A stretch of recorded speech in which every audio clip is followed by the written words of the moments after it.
Devaya. Om Namo Bhagavate Vasudevaya. Om Namo Bhagavate Vasudevaya. Om Namo Bhagavate Vasudevaya. Om Namo Bhagavate Vasudevaya. Om Namo Bhagavate Vasudevaya. Narayanam Namaskrityam Narayanam Namaskritam. Naranjaiva Narottamam Naram Chaivam Narottamam. Devim Saraswatim Vyasam Devim Saraswati Vyasam. Tato Jayamudiraye Tato Jaye Mudiraye. Ashtaprayeshu Bhadreshu Ashtapadayashu Bhadresu. Nityam Bhagavata Sevayam Nityam Bhagavata Sevaya. Bhagavate Uttamasloke Bhagavate Uttama Sloke. Bhaktin Bhavadirnaistiti Bhakti Bharnimnaiti. Krishnaya Vasudevaya Krishnaya Vasudevaya. Devaki Nandanaya cha Devaki Nandanaya cha. Nandagopa Kumaraya Nandagopa Kumaraya. Govindaya Namo Namaha. Govindaya Namo Namaha. Hare Krishna. Welcome all the devotees for the Srimad Bhagavatam discussion. Today we are going to discuss Srimad Bhagavatam, Canto 2, Chapter 1, text number 15, 2.1.15. The chapter name is The First Step in God Relationship. Okay. Please repeat the sloka behind me. anta-kāle tu puruṣa anta-kāle tu puruṣa āgate gata-sādhvasaḥ āgate gata-sādhvasaḥ chindyād asaṅga-śastreṇa chindyād asaṅga-śastreṇa spṛhāṁ dehe anuyechatam spṛhāṁ dehe. Word by word meaning, please repeat behind me. anta-kāle, anta-kāle, at that last stage of life. at the last stage of life. Tu, but. puruṣa, Puruṣa, a person. a person. āgate, having arrived. gata-sādhvasaḥ, without any fear or death. Fear of death. Without any fear of death. Chindyād, must cut off. asaṅga, non-attachment. śastreṇa, by the weapon of. spṛhāṁ, all desires. dehe, in the matter of the material tabernacle. anu, pertaining. ye, all that. cha, also. tam, them. Translation and purport by His Living Grace Abhay Charnavandi A.C. Bhaktivedanta Swami Srila Prabhupada. Translation, please repeat behind me. At the last stage of one's life, stage of one's life, one should be bold enough not to be afraid of death, but one must cut off all attachment to the material body and everything pertaining to it, and all desires thereof. Purport. The foolishness of gross materialism is that people think of making a permanent settlement in this world, although it is a settled fact that one has to give up everything here that has been created by valuable human energy. Great statesmen, scientists, philosophers, etc., who are foolish without any information of the spirit soul, think that this life of a few years only in all, and that there is nothing more after death. This poor fund of knowledge, even in the so-called learned circles of the world, is killing the vitality of human energy, and the awful result is being keenly felt. And yet, the foolish materialistic men do not care about what is going to happen in the next life. The preliminary instruction of the Bhagavad-gītā is that one should know that the identity of the individual living entity is not lost even after the end of this permanent body, which is nothing but an outward dress only. As one changes an old garment, so that individual living being also changes his body, and this change of body is called death. Death is therefore a process of changing the body at the end of the duration of the present life. An intelligent person must be prepared for this and must try to have the best type of body in the next life. The best type of body is the spiritual body, which is obtained by those who who go back to kingdom of God or enter the realm of Brahman.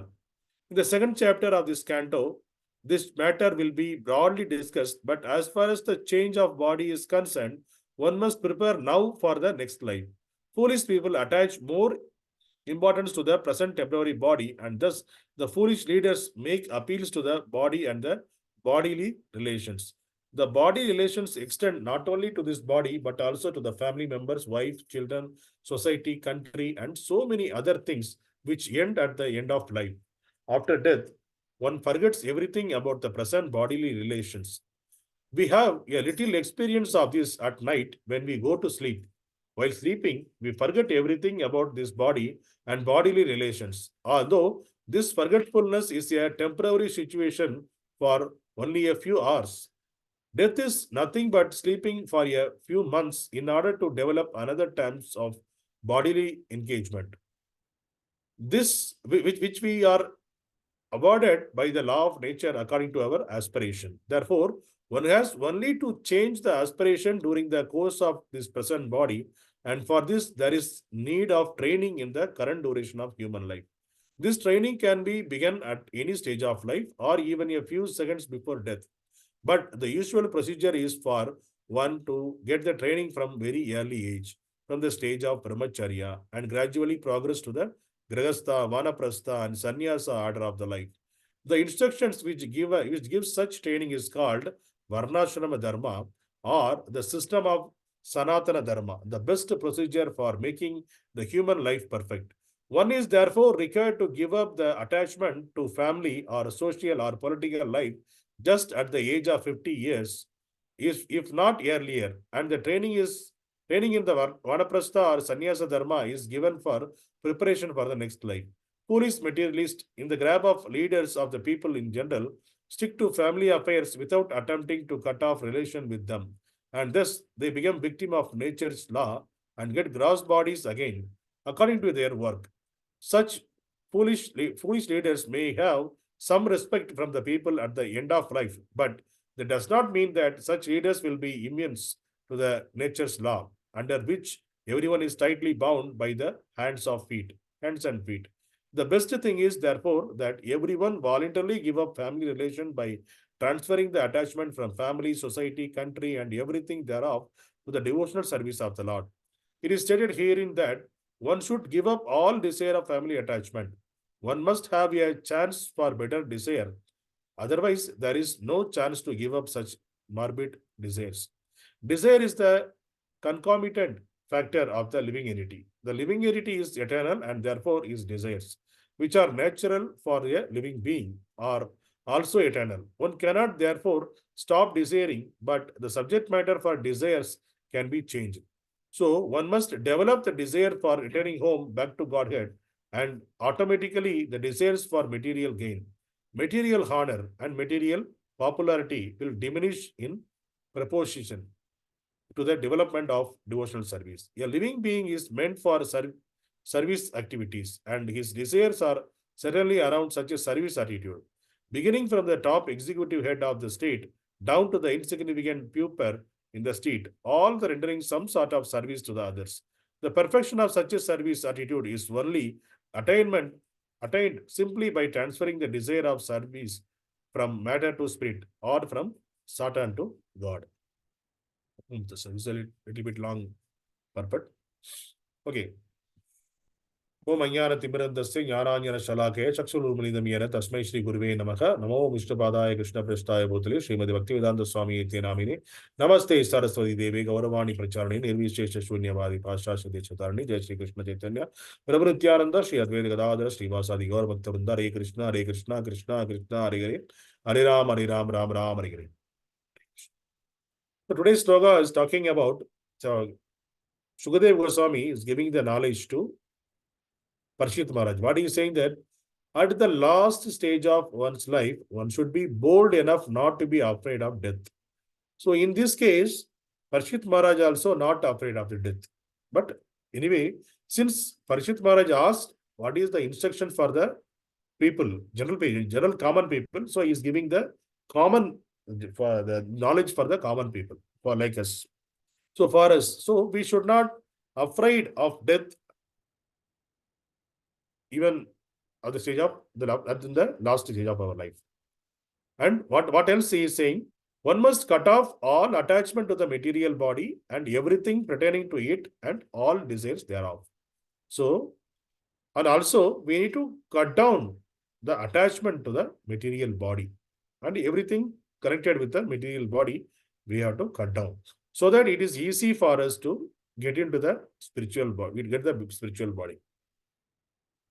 And Prabhupada in his purport is explaining that every day we are experiencing the death. How? While sleeping. While sleeping, we forget ourselves. It's kind of a temporary death. Actually, sleeping is a temporary death and death is a permanent sleep, like that. So the death, even the death also, it is for, the sleep is for some hours. So we are forgetting, that is the experience of a death. And the death is kind of for some few months. Then after that, what will happen?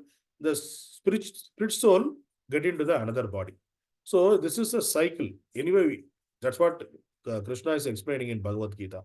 So how we are changing the dress? If the dress is somewhat dirty or it got torn, so immediately we are removing the dress and we are putting a new dress. So similar way, the Lord also giving us the body, our spirit soul also. Once this body is not useful, then it is switching to another body. So it is like a changing the dress for the human being. So we don't want to afraid of this kind of activity. So the second chapter itself, Krishna is giving that knowledge to Arjuna.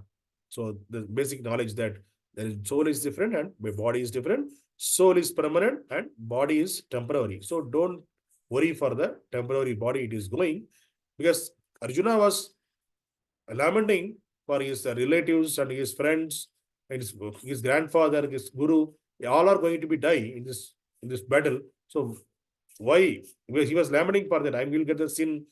If they all will die, then what will, where, with whom I will share my happiness? All those questions arises from the Arjuna's heart. For that, Krishna is giving the solution that, see, don't worry. Even though they leave this body, now this death is for them. Anyway, surely they are going to die. This death is temporary for them. They are going to take the another body. So by explaining all those things. And also in this material world, how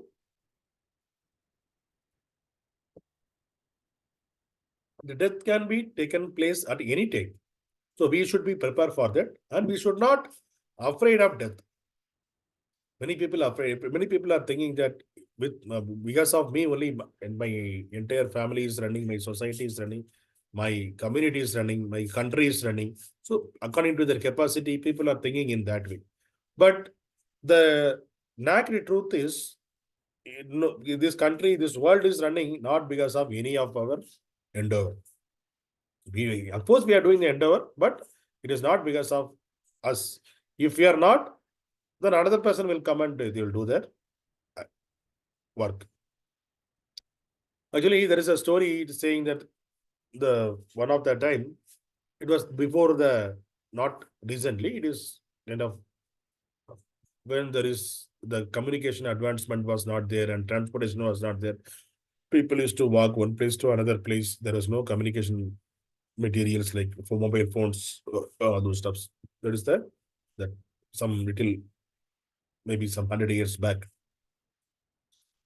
So one person, he was working under a zamindar, and he was taking care of his family well.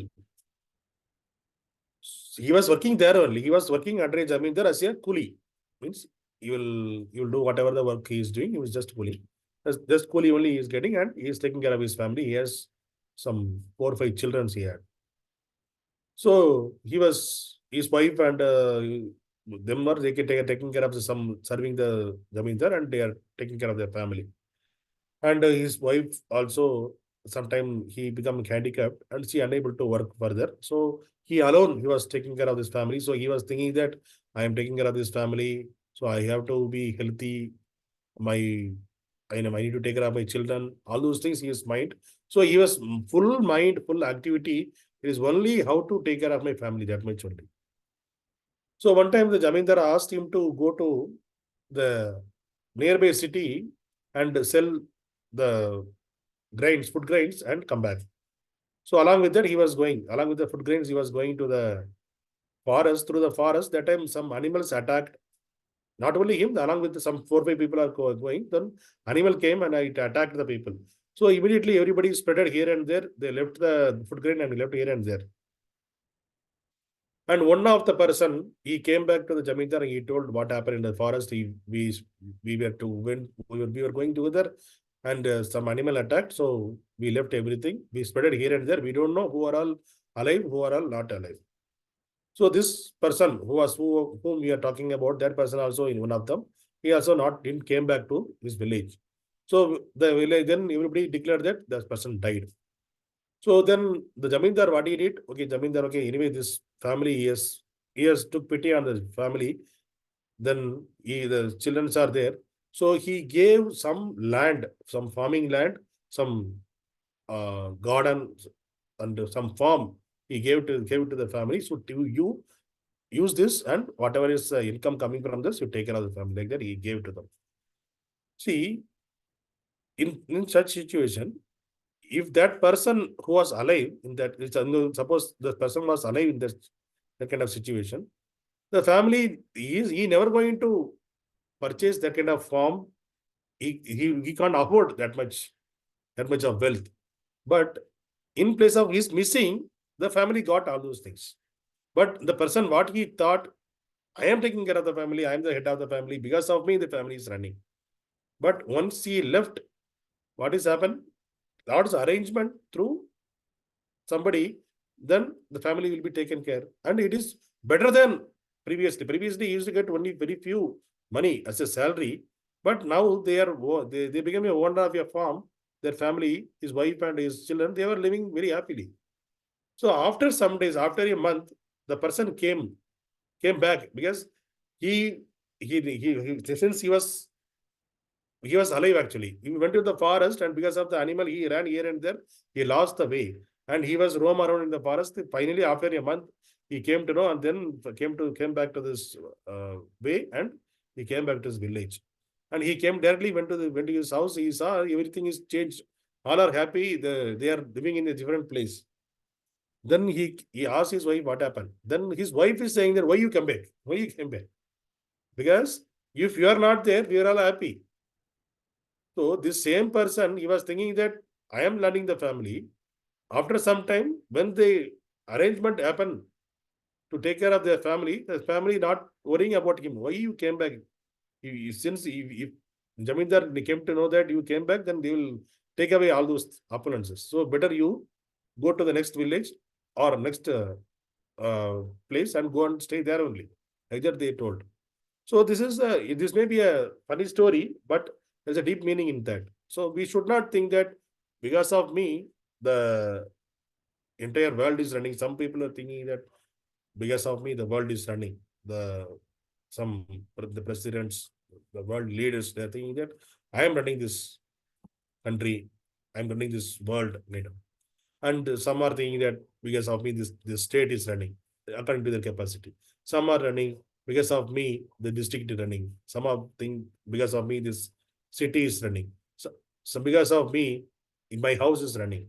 So these are all the various level of understanding people having there. But all those understanding is a foolishness. Because even though if you are not there, the things will go on forever. And also, our attachment to this material world, it should not be very strong. Because anyway, this is the temporary place. We should know that we are eternal. We are studied in the Bhagavad-gītā. Krishna is saying that you are eternal. You are a spirit soul. That is a permanent thing. That is permanent. You are a spirit soul, not this body. This body is temporary, but spirit soul is permanent. So you have to work for the spirit soul. That's what Krishna is saying. So what we need to do, since we get to this body and spirit soul is living in this body, we know that it is not that we are going to live forever. So we know that maximum 100 years we can live. That's all. So that much speed, that is very, very temporary period only we are going to live in this world. So in that temporary period, we should not think for the permanent arrangements. Okay, I need to become, it should be a big, strong house and a big car, this and that. And the future, I need to pick a farmland, this and no, all those things are foolish arrangements. That's what Krishna is saying. Prabhupada is saying that.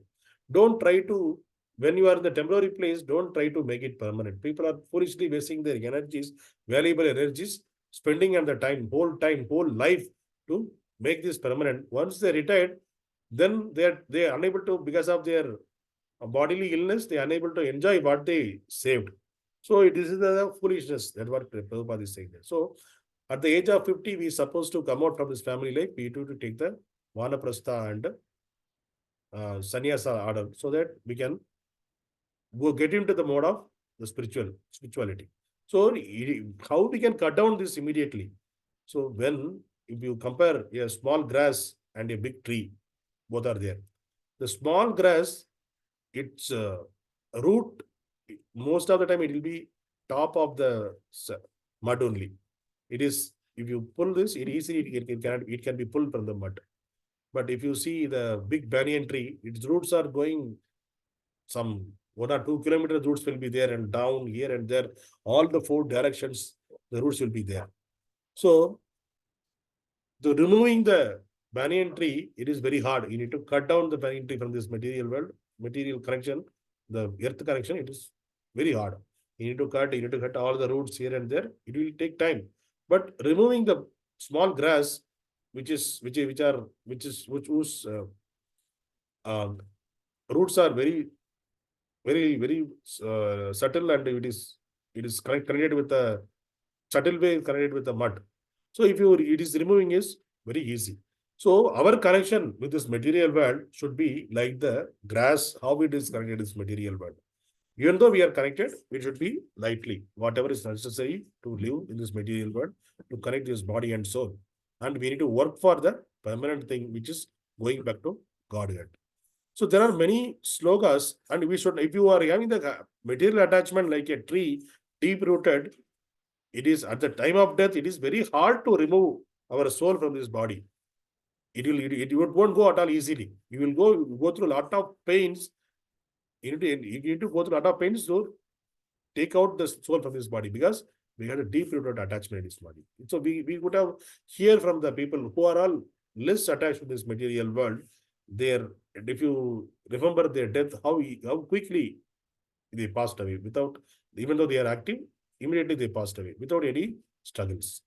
So that we need to always remember, we need to detach from this material world. Even though we are living in this material world, we need to be detached from this material opulences, all those things. We need to think that all these material opulences for the temporary period, Lord giving it me. So this is not a permanent thing. So I should not endure my life, waste my life to begin these material things.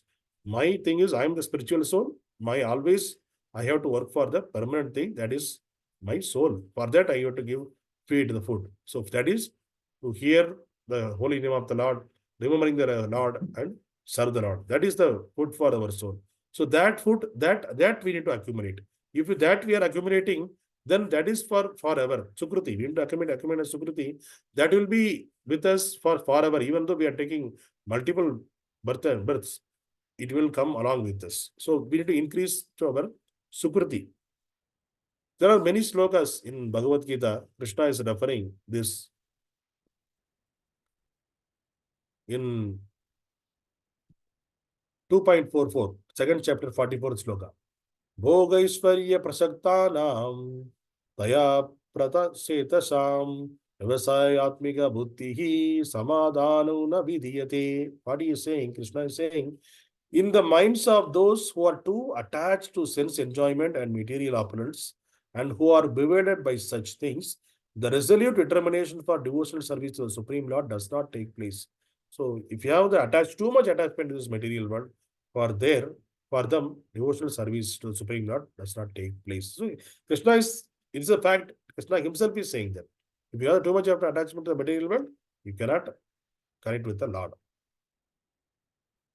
And in the 4.10, Krishna is saying that Viduraga Bhaya Krodha Manmayamam Uptrishtaha Bhavajana Tapasya Tapasa Udamad Bhava Magdaha.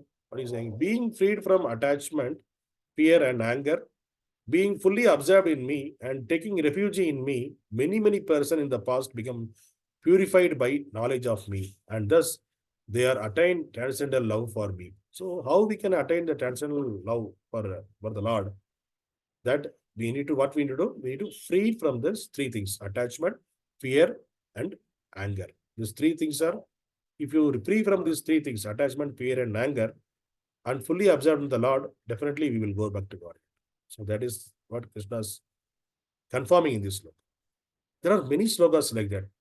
So, and also in the 4.11, Krishna is saying that Ye yata mam prapatyante tamstataiva bhajante aham mama varmānuvartante manushyaha partha sarvasaḥ. So, ye yata mam prapatyante. What Krishna is saying that as all surrender unto me, I rewarded them accordingly. Everyone follows my path in all respect, O son of Pratha. So, whatever the percentage, whatever the way we are surrendering the Krishna also will reciprocate in a similar manner. It is not that you only, okay, Hare Krishna, like that you are saying, Hare Krishna, okay, I'm shared. It's not like that. How much attachment to the devotional service we are, that much percentage is now Krishna also reciprocate to us. This is the way he is.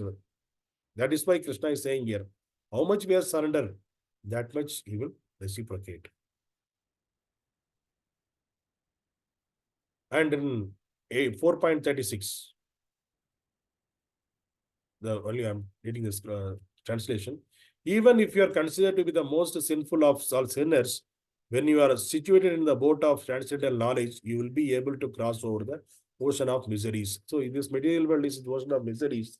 Even if you are thinking that you are more sinners, because of my sins, I am suffering in this material world. And if you have the transcendental knowledge that I am suffering, I need to take the shelter of the lotus feet of the Lord. That is a transcendental knowledge. If you have that transcendental knowledge, you will be saved. You can easily cross over this miseries of ocean. That's what Krishna is saying. So Krishna is giving a lot of instructions in Bhagavad-gītā. These are the small instructions. If you see in 5.20, this is one of the famous sloka. Bhoktaram yajna tapasam sarvaloga mageshwaram shradam sarva bhutanam yatva mam santim richati. What he is saying that a person in full consciousness of me, knowing me to be the ultimate beneficiary of all sacrifices and austerities, the Supreme Lord of all planets and demigods, and the benefactor and the well-wisher of all living entities, attain peace from the pangs of material miseries. So when we can get the peace from the material miseries, when our consciousness on Krishna, and we know about Krishna is the ultimate enjoyer, ultimate beneficiary. Whatever sacrifices we are doing, he is the ultimate beneficiary. He is a Supreme Lord. When we can understand all those things, then only we can get away from these material pangs of material miseries. So Krishna himself is saying in Bhagavad-gītā. And in 8.5, what he is saying that? anta-kāle ca māmyeva smaranmukta kalevaram yap prayatirtha madbhavam yatinasti atta samsayaha. What is saying that? And whoever at the end of his life create his body, remembering me alone, at once attain my nature. Of this there is no doubt. So at the end of the life, we should remember only Krishna. There is no other way. He is saying that Me alone. He's not saying that me also. He's not saying that me also. Me alone he is saying. That means we have to remember only Krishna, then only we can attain the liberation or salvation. And in the 8.7, Tatma sarveshu kaleshu mam anusmara yatyasa mai arpita manobuddhir mam evasyasi asamsayaha. What he is saying that Arjuna, you should always think of me in the form of Krishna and at the same time carry out your prescribed duty of fighting with your activities dedicated to me and your mind and intelligence fixed on me. You will attain me without doubt. So this is not only for Arjuna, it is for us also. How to attain Krishna? Whatever the activities we are doing, we need to dedicate to the Krishna, and our mind and intelligence we need to fix on Krishna. Then it is easy to we can attain Krishna. So this is Krishna. He is giving he put us in a miserable position also, and he gave the solution also. So it is our duty to catch hold of this solution and move out on this spiritual path so that we can stay away from this material pangs of miseries. So today's sloka we discussed, it is we should be at the last stage of life. We should not fear. We should be bold enough for to face the death, and we should detach from this material attachment. So that is the material things we should detach from that, so that it is easily we can get into the Lord's kingdom. Hare Krishna. Varṇāśrama-dharma ki